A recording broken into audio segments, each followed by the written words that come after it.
आज Doubtnut app download करें। Doubtnut पर अपने सभी गणित, रसायन विज्ञान, भौतिक विज्ञान और जीव विज्ञान के डाउट्स का करो सफाया। बस प्रश्न की फोटो खींचो, एक ही प्रश्न को क्रॉप करो और तुरंत वीडियो सोल्यूशन पाओ।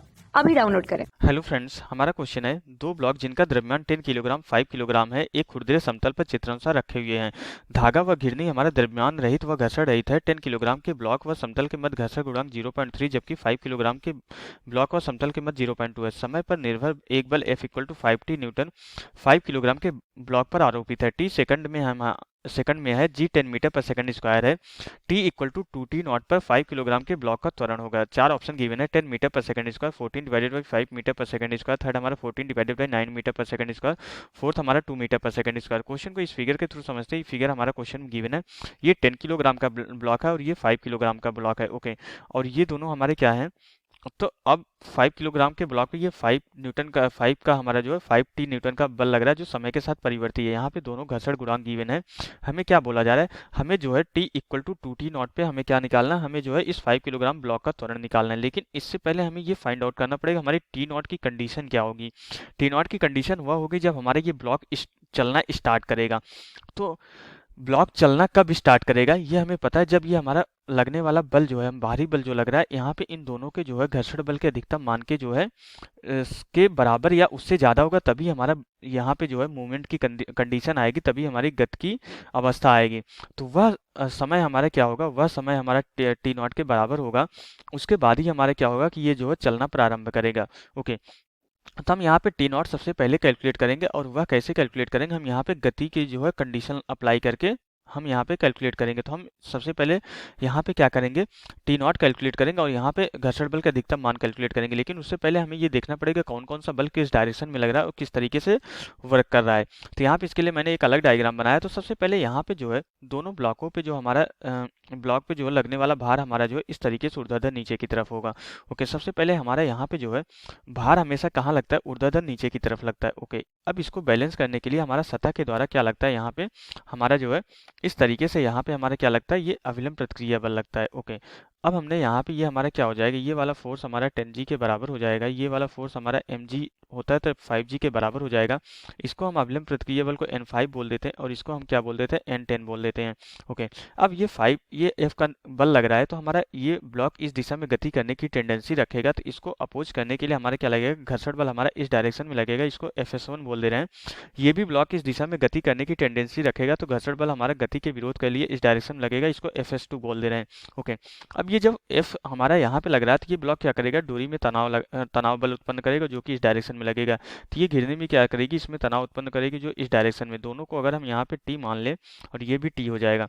ओके, अब यहाँ पे हमारा क्या होगा कि अब यहाँ पे हमारा जो है इसको हम क्या मान लेते हैं, ये हमारा T1 लग जाएगा। ओके, हमारा यहाँ पे जो है ये घिरनी भी हमारी क्या करेगी, फिर इस डायरेक्शन में एक फोर्स लगाएगी। ओके, और ये हमारा जो है ये क्षैतिज न्यूटन के क्रिया प्रक्रिया नियम से ये ड्रिल भी यहाँ पे इस डायरेक्शन में फोर्स लगाएगा। इसको T1 मान लेते हैं और इसको भी, दोनों बराबर होंगे T1। अब अगर डोरी हमारी चेंज नहीं हो रही तो ये हमारा यहाँ भी यही बल अप्लाई होगा। ये हमारा जो है ये भी हमारा क्या होगा, ये T1 होगा और ये भी T1 होगा। ओके, अब इसके बाद हम यहाँ पे मान लेते हैं हमारा इस ब्लॉक का त्वरण क्या है, हमारा यहाँ पे जो है इस ब्लॉक का त्वरण हमारा कितना है, इस ब्लॉक का त्वरण अगर हम a मान लेते हैं तो इस ब्लॉक का त्वरण हमारा 2a के बराबर हो जाएगा। ऐसा क्यों होगा, यहाँ पे अगर ये a मान लेते हैं और ये कितना हो जाएगा, 2a हो जाएगा। अगर ये ऐसा क्यों हो रहा है, क्योंकि ये हमारा तनाव T क्या है, हमारा T1 और T2 दोनों के एडिशन के बराबर है।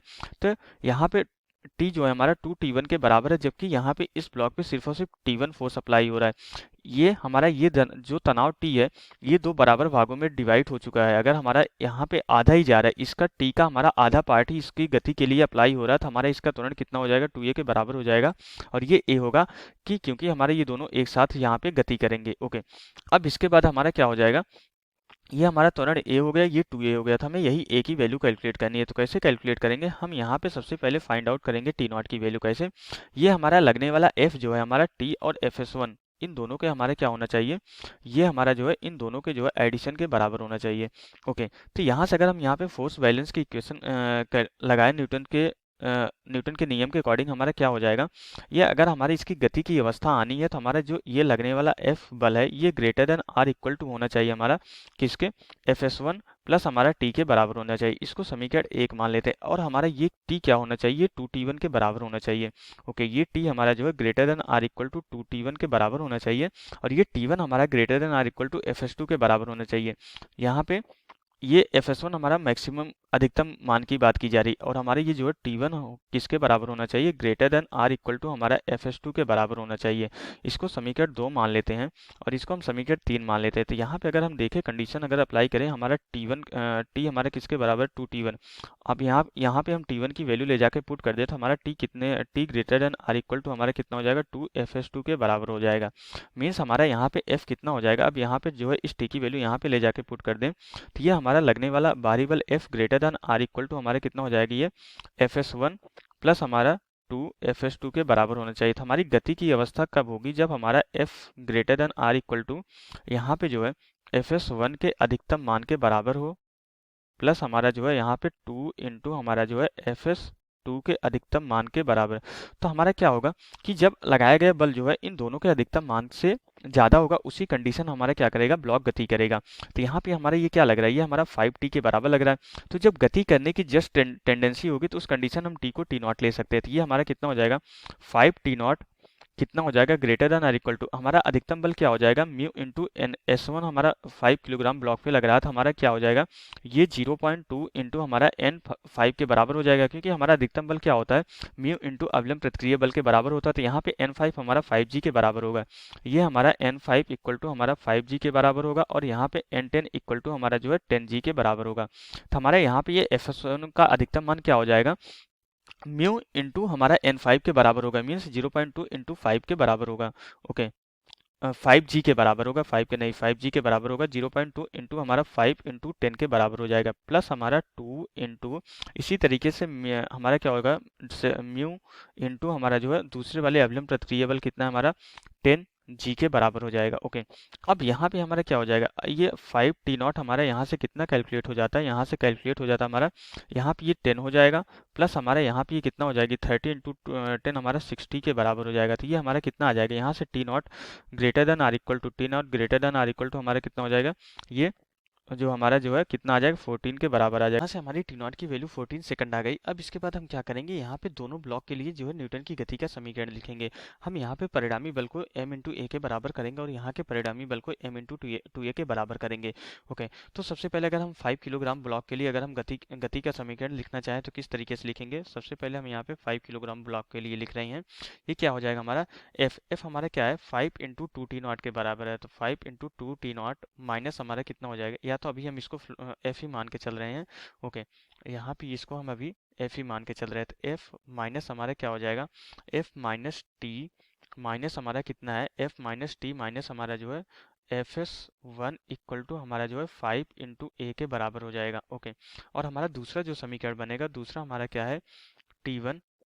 ओके, दूसरे ब्लॉक के लिए हमारा क्या हो जाएगा, T1 minus Fs2 equal to m into 2a के बराबर हो जाएगा। तो ये हमारा क्या आ जाएगा, T minus Fs2 equal to हमारा जो है 10 इंटू जो है 2a के बराबर हो जाएगा। ओके, और हमारे यहाँ पे T1 और T2 में हमने ऑलरेडी संबंध निकाल रखा है, T हमारा 2T1 के बराबर है।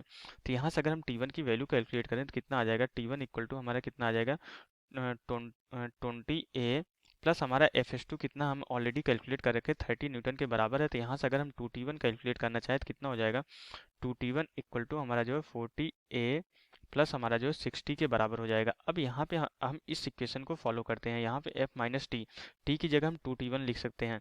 ओके, हमारा f क्या है, हमारा f जो है 5 इंटू 2T0 के बराबर है क्योंकि t इक्वल टू 2T0 पे निकालना है, माइनस हमारा यहाँ पे 2T1 हो जाएगा। Fs1 हमारा कितना है माइनस 10 के बराबर है इक्वल टू हमारा 5a के बराबर आ जाएगा। अब हम क्या करेंगे, यहाँ पे जो है 2T1 की वैल्यू ला के पुट कर देंगे।